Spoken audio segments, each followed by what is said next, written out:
Today we're breaking coffee apart and tasting its constituents rather than the whole, using both espresso and pour-over.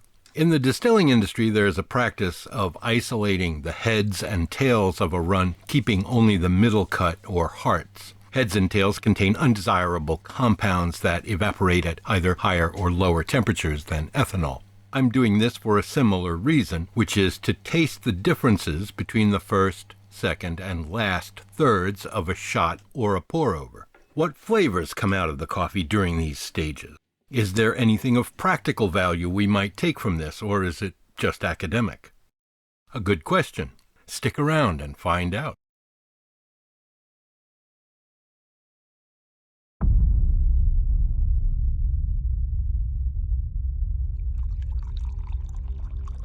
Oh my God. It's like a miracle.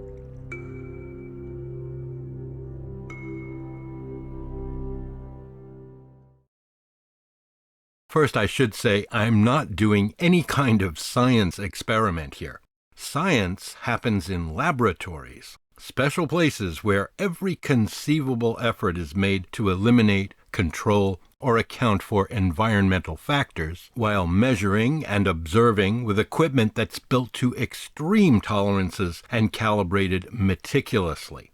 A YouTuber with a phone app is entertainment, not science. So I want you to resist the temptation to generalize from anything you're seeing here. This is a demonstration, not an experiment.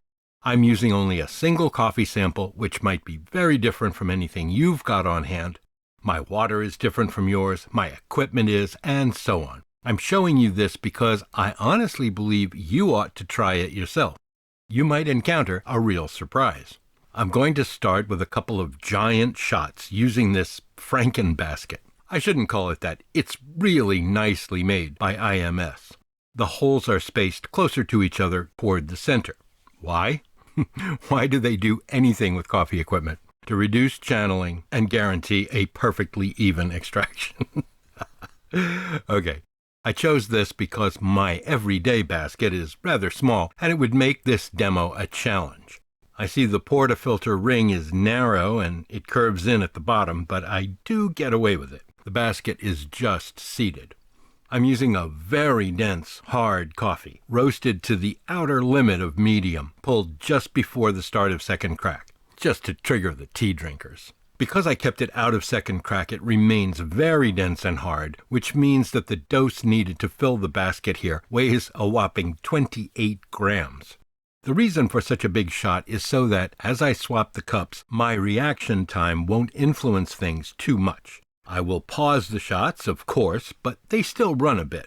And there's no harm in pausing. I keep 2 bar over the puck at all times. It will remain pristine.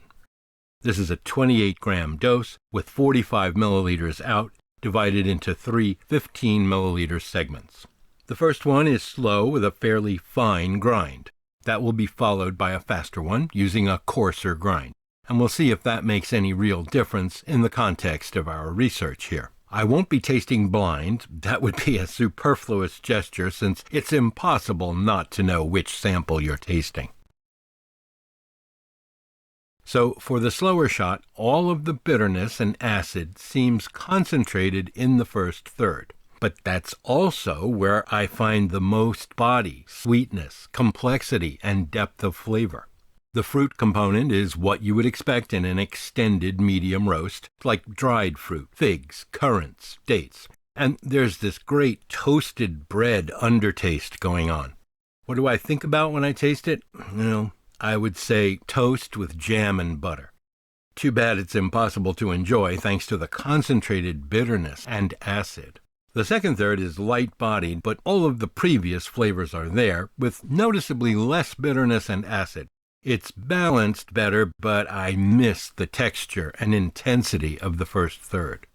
The last third is watery with no acid, faint bitterness, and a decided lack of the good flavors. It tastes the way wet cardboard smells.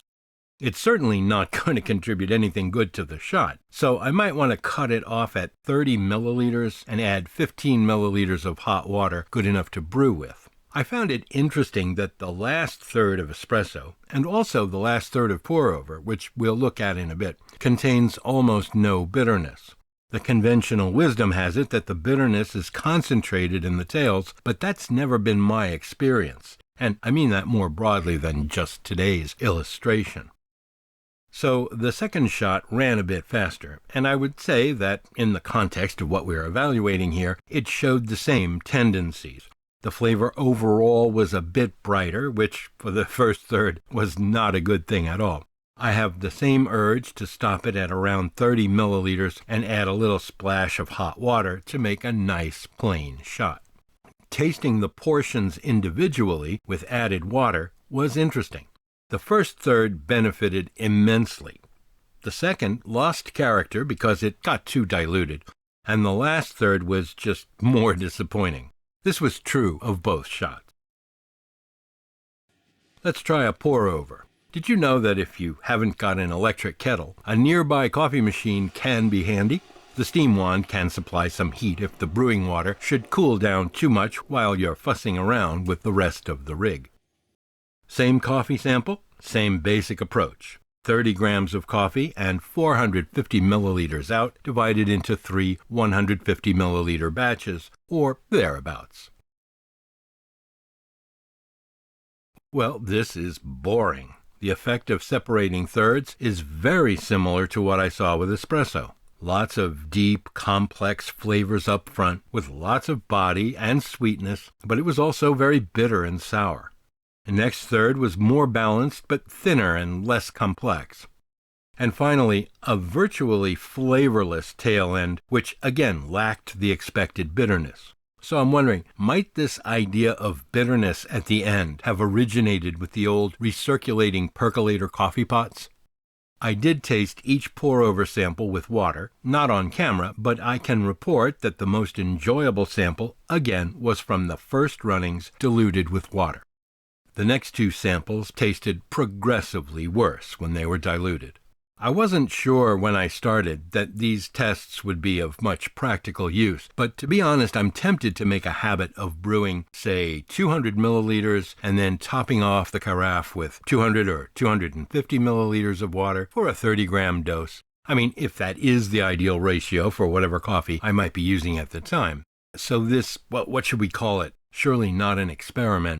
This research we're doing encourages me to use the concentrated first runnings and dilute with good water instead of diluting with the weaker coffee that would follow. So let's recap. It appears that more of the unpleasant flavors emerge the longer the contact time goes on. With espresso, I'm tempted to keep the first 2/3 and finish it with a splash of hot water that's good enough to brew with.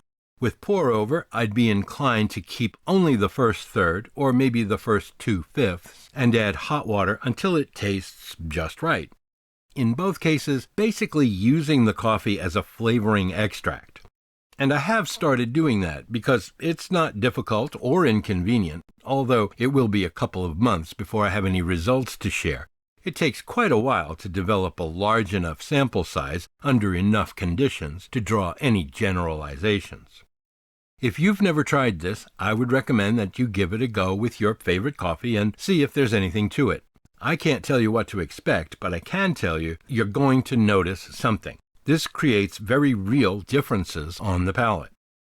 One thing to keep in mind, in both pour-over and espresso, the temperature of the slurry or liquor is normally rising, even if the water temperature is declining gradually. So one thing to consider is whether starting at a lower or higher temperature would make a noticeable difference, because all things being equal, most of the brewing will happen at a lower temperature than usual. Well, that's about it for today. This was a substitute video done very quickly because the one I had planned, which I said would be an interesting demonstration, is delayed while I wait for a delivery. And that's my fault, not the shipper's. Anyway, I'll get that done as soon as I can, so keep in touch. Cheers!